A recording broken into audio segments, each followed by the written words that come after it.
말씀 나누겠습니다. 함께 읽겠습니다. 여호와여, 주께서 주의 땅에 은혜를 베푸사 야곱의 포로 된 자들이 돌아오게 하셨으며. 아멘. 기도하겠습니다. 하나님, 오늘도 주님의 은혜로 하루를 살아갑니다. 죄짐 맡은 우리 구주가 나의 모든 것 되어 주시며, 또 때로는 친구로, 또 나의 아버지로, 나의 스승으로 언제나 나와 함께하여 주심에 감사합니다. 우리가 주님의 은혜 가운데 살아가고 주님만 바라보며 나아갈 수 있도록 은혜를 베풀어 주옵소서. 주께서 사랑하시는 믿음의 백성들, 특별히 기도하는 우리 백성들을 축복하여 주시고 주의 크신 은혜로 인도하여 주옵소서.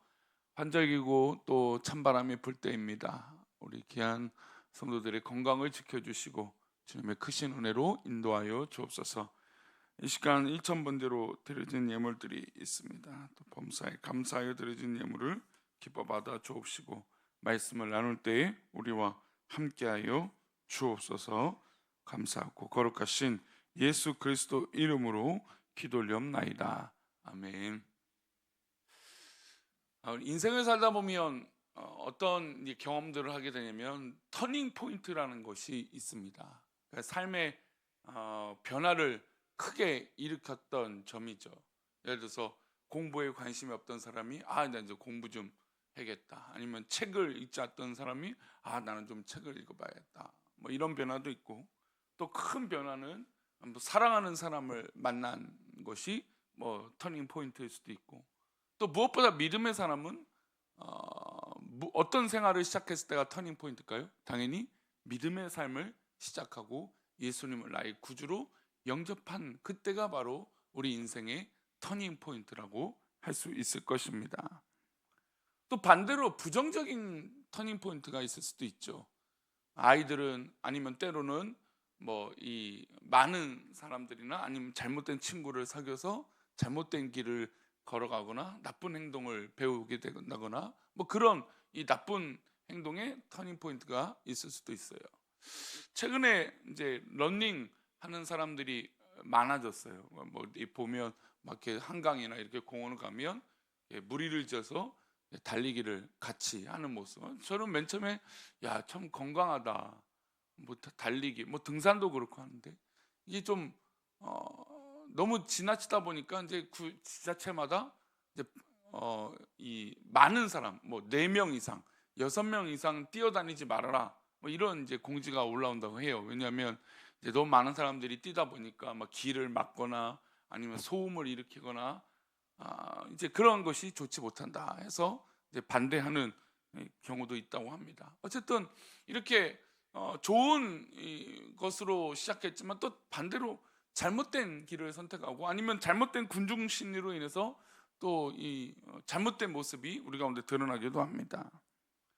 긍정적이든 부정적이든 우리 인생은 어떤 바꿔볼 만한 이 새로운 시도들을 하게 되고 그것을 기점으로 어떤 새로운 시작과 경험들을 하게 됩니다. 어쩌면 이스라엘 백성들에게 터닝 포인트는 무엇이었을까요?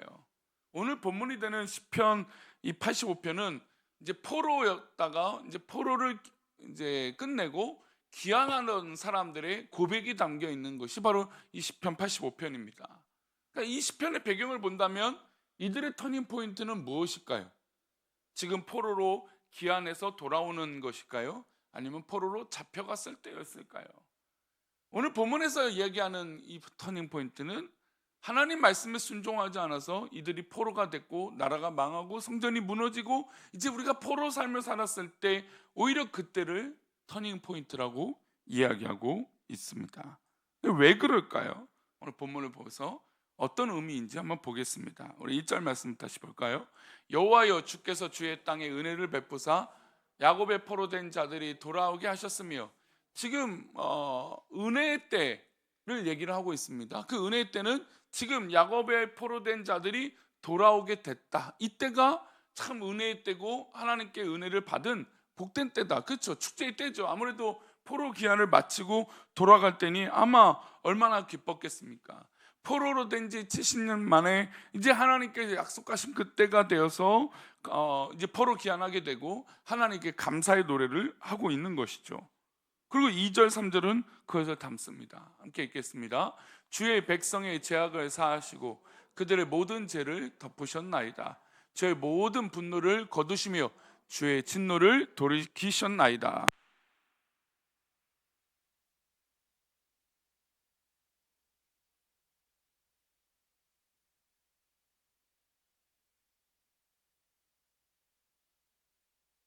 하나님께서 오죽하면 하나님의 백성에게 그리하셨겠습니까? 그러니까 이들이 포로의 삶을 살아갔단 말이죠. 하나님께서 그들이 죄가 있었습니다. 어떤 죄입니까? 하나님 말씀에 순종하지 않고 우상을 섬기고 하나님과 떠났던 삶을 살았던 것입니다. 그러니까 하나님께서 그렇게 사랑하셨던 백성들을 책망하셨고 심판을 하신 거예요. 그리고 결국 그들이 어디에 이 나라를 잃어버리게 되고 성전을, 그렇게 좋아했던 성전을 가지 못하게 만드셨다는 겁니다. 그러면 지금 오늘 본문은 포로를 마치고 이제 포로의 때를 마치고 이제 고향 땅 이스라엘 땅으로 돌아가는 찬양이잖아요. 그럼 왜 하나님은 이들을 돌이키셨을까요? 단순히 하나님의 약속하신 70년이 됐기 때문에 그랬을까요? 아니죠. 무슨 어떤 이유가 있을 거라는 거죠. 이들이 왜 이렇게 변화되었을까? 그냥 단순히 70년이 됐으니까 지금 하나님을 찬양하는 걸까요? 아니겠죠. 어떤 과정이 있었겠죠. 그러니 하나님께서 그 마음을 돌이켰던 것이고, 이스라엘 백성들이 지금 포로 귀환하는 그때가 좋은 때, 물론 그것이 진짜 좋은 때이기도 하지만 더 중요한 시기가 있단 말이죠. 그 시기는 뭘까요? 그건 바로 그들이 포로로 되었던 그때라는 겁니다. 왜 그럴까요? 포로가 되니 하나님의 귀한 말씀과 하나님의 귀한 사랑을 알게 됐다라는 거예요. 그전에는 자기 멋대로 살고 우상 숭배하고 죄짓고 하나님을 떠나 살았는데, 이제 어려움을 겪고 또 힘든 것을 겪고 나니까 우리가 하나님을 떠나 있었구나, 우리가 하나님 앞에 불충했구나, 우리가 하나님 앞에 죄를 저질렀구나, 그리고 깨달았던 것이죠. 그러니 하나님께 포로의 생활을 마치고 이제 귀환하게 된 그때에 결국 누구를 찬양했던 걸까요? 하나님을 찬양할 수 있었던 것이죠. 만약에 그들이 계속해서 우상을 섬기고 있었다면 아무리 70년이 지나고 포로 귀환한다 할지라도 이들이 하나님을 찬양했을까요? 그럴 리는 없죠. 죄악의 모습들이 그냥 단순히 어려움이 있다고 해서 해결이 단번에 될까요? 그렇진 않죠. 그런 믿음의 사람들에겐 이 어려움과 힘든 것의 어떤 도전은 그것으로 말미암아 우리가 깨닫게 된다는 거예요. 내가 하나님 앞에 잘못했구나. 내가 하나님 앞에 더욱더 기도해야겠구나. 내가 하나님 앞에 더 바로 살아야겠구나. 그것을 도전받고 회개하고 기도하게 된다는 것이죠. 지난 주일에도 이 말씀을 나눈 어떤 의미는, 우리 가운데 진정한 회개가 우리의 연약함을 고백하는 게 나만 고백하는 게 아니라 어떻게 됩니까? 우리 모두 공동체가 자신의 연약함을 고백하는 거예요. 그런데 거기에 가장 중요한 핵심이 오늘 말씀이라고 볼 수 있어요. 과연 뭘까요? 그게 바로 오늘 8절 말씀이에요. 함께 읽어보겠습니다. 내가 하실 말씀을 들으리니 무릇 그의 백성 그의 성도들에게 화평을 말씀하실 것이라. 그들은 다시 어리석은 대로 돌아가지 말지니. 자, 여기서 어리석은 대로 돌아가지 말지는 뭘까요? 70년 전에 그들이 멸망하고 우상 섬겼던 그때라는 거예요. 그러면 그것을 변화시켰던 그 모습은 뭘까요? 바로 이 앞구절에 나옵니다. 내가 하나님 여호와께서 하실 말씀을 어떻게 해요? 들으리니. 이게 중요한 거예요. 이스라엘 백성들이 70년이 되어서 그냥 딱 해서 잘 돼서 돌아온 게 아니라 그 포로 기한 동안 하나님의 말씀을 들어야겠다는 것을 깨닫게 된 것이죠. 회개 운동이 일어났을 때 누구의 잘못을 듣습니까? 우리 모두의 잘못과 회개를 듣습니다. 그리고 하나님의 말씀에 도전을 받는 것이죠. 이제 우리는 그렇게 살지 말아야겠다. 여러분, 그렇게 살지 말아야겠다라고 하는 결심은 어디서부터 시작될까요? 하나님 말씀을 들어야 결심되는 거예요. 하나님 말씀을 듣지 않고 어떻게 결심을 할 수 있겠습니까? 내 귀에 하나님 말씀이 안 들리는데 어떻게 회개하고 어떻게 돌아설 수 있겠습니까? 그런 이스라엘 백성들이 하나님께 매를 맞았을 때 하나님을 원망하고 또 더 자신들이 섬겼던 우상에 더 꽂혔던 게 아니라 우리가 잘못했구나, 우리가 하나님 말씀을 듣지 않았구나 라고 가슴을 치고 회개하기 시작했다는 것이죠. 그리고 결국 하나님의 그때가 딱 되었을 때 정말 더욱더 하나님 말씀을 들어야겠다. 그리고 다시는 그 우상의 때로 돌아가지 말아야겠다라고 결심하며 찬양하는 시가 바로 이 시편 85편이 된다는 겁니다. 결국 그들이 나라를 잃자 기가 열린 거예요. 이방에서 포로 생활을 하면서 하나님 말씀을 듣는 습관이 오히려 그때 생긴 거예요. 이것이 그들을 하나님 앞으로 다시 돌아오게 된 결정적인 힘이 된 것입니다.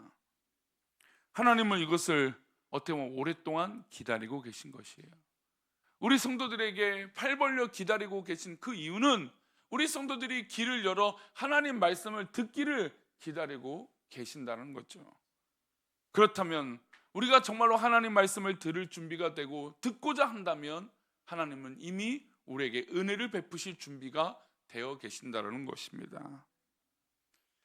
우리 인생에도 하나님 말씀을 듣는 것에부터 새로운 길이 열릴 것입니다. 인생의 막다른 길에 또 몰려있기도 하고 어려움도 당하기도 하고 여러 가지 일들이 있겠지만 그때마다 하나님의 말씀을 더욱더 신뢰하고 듣는 우리 성도들이 되시기를 바랍니다.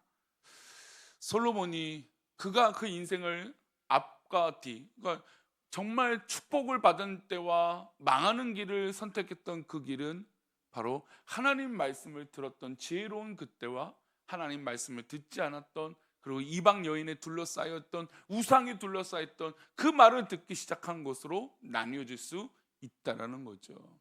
우리 인생에도 신앙생활을 분명히 하고 있습니다. 하고 있는데 우리는 과연 어떤 말을 듣고 있는지 귀 기울여 봐요. 세상이 똑똑해지고 지식이 높아지고 여러 가지 우리가 풍요로운 시대에 살고 있는데 오히려 하나님 말씀을 듣지 않는 시대에 살고 있다는 것이죠. 그러니 우리가 이 새벽에도 하나님 말씀이 들리거든 그 말씀 듣고 그 말씀 붙잡고 우리 성도들의 영적인 귀와 우리의 모든 삶의 귀가 열려지기를 소망합니다. 하나님, 내 인생에도 주의 말씀을 들을 수 있는 귀를 열어주십시오. 말씀을 듣는 것을 방해하는 것이 있다면 하나님 제거하여 주옵소서. 저에게 그런 용기를 허락해 주옵소서. 이렇게 간절하게 기도해야 돼요. 여러분, 우리가 가끔 살다 보면 답답한 사람을 만나잖아요. 답답한 사람이 어떤 사람이에요? 자기 할 말만 하는 거예요. 자기가 생각하는 말만 하고 자기가 옳은 얘기만 하는 거예요. 답장 너를 만나면 막 답답해요. 무슨 예를 해도 안 돼요. 물론 대표적으로 목사가 그렇습니다. 목사들이, 저도 월요일 화요일 개인적으로 있어서 목사님들을 좀 만났는데 목사님들이 답장 너들이에요. 다 답을, 아니 그러면서도 그 거울이 보이죠. 저 사람 중에 나도 그럴 텐데, 저 사람들이 나를 보면서 저 사람도 다 답장 넣고 자기가 말하고 생각하는 것만 옳다고 할 텐데, 그러니 뭐 대화가 되고 도전을 받겠습니까? 사랑하는 우리 새벽을 깨우고 기도하는 성도님들, 우리는 기도하는 사람들 아니에요. 기도한다면 누구의 음성을 듣는 걸까요? 하나님의 음성을 듣는 거 아닙니까? 하나님의 음성이 나의 가슴팍에 딱 꽂혔을 때 그걸 붙들고 눈물로 매달리고 내 영혼을 깨뜨리고 내 모습을 깨뜨리고 겸손하게 하나님 앞에 기도해야 되는 거 아닙니까? 그렇지 않다면 우리 가운데 70년의 포로 생활에 있은즉 아무 도전이 되지 못할 것입니다.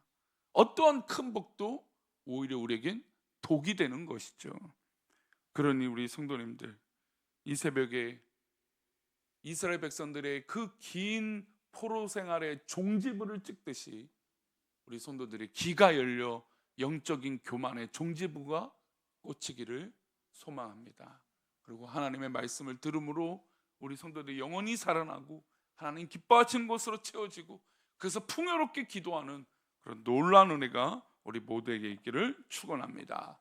기도합니다. 하나님, 정말 우리가 신앙생활을 하면서도 오히려 더 큰 교만에 빠지기도 하고 오히려 하나님 말씀을 듣지 않고 울리는 꽹과리와 같은 그런 소리만 요란한 모습이 우리 가운데 있지는 않습니까? 하나님, 우리 귀한 성도들을 축복하여 주시고 붙들어 주셔서 오늘도 우리에게 침묵하고 계신 것이 아니라 말씀하고 계시는데 그 말씀 붙들고 우리가 살아갈 수 있도록 은혜를 내려 주옵소서. 우리 귀한 믿음의 백성들이 더 하나님 앞에 굳건하고 또 바로 서게 하시고 주의 크신 은혜로 살게 하여 주옵소서. 우리들을 그렇게 인도하시고 붙잡아 주시고 주의 크신 은혜로 함께 하실 것을 믿사오며 거룩하신 예수 그리스도 이름으로 기도 올렵나이다. 아멘.